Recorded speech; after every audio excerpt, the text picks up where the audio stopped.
I'm Stephanie, and this is Snowdome of the Day. Today's Snowdome is a tiny little cube of Washington, D.C., and it has a rainbow in it.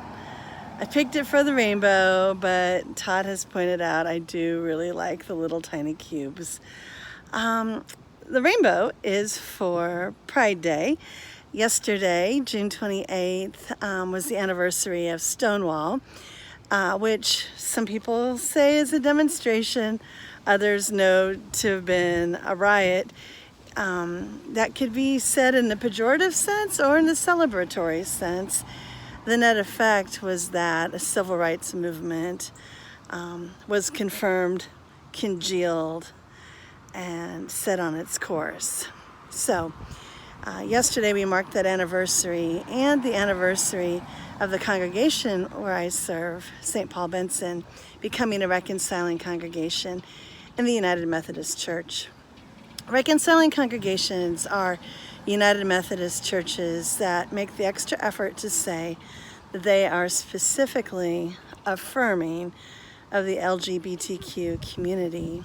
And that's important because our denomination is not specifically affirming on all fronts of our LGBTQ siblings. So it's important, we think, to take that extra step. Often, I think churches will tell you that they're welcoming, and by that they mean that the people within that congregation have a sense of familiarity in that space.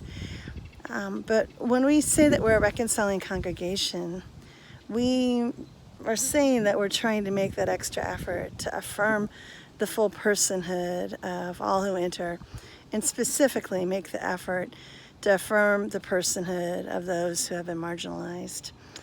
It's interesting to have that anniversary of Stonewall come in late June, not too long after Juneteenth, another day when we remember that specifically Black Lives Matter. And we remember another day of freedom, the day that the last of the slaves found out that they had been, in fact, freed quite some time before that news reached them. So June has at least two special days in United States history, days that not everyone hears about, that I think are very significant for marking freedoms for people.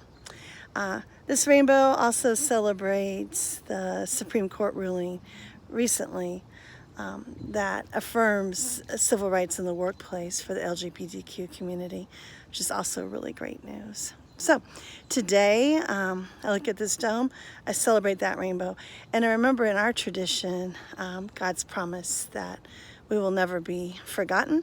And I remember the scripture from this Sunday where Jesus says, I needed to welcome people because whoever welcomes, the stranger welcomes me, whoever welcomes me welcomes the one who sent me. And that kind of welcome is an active affirmation of the personhood of one another. May we be the people that affirm one another's personhood.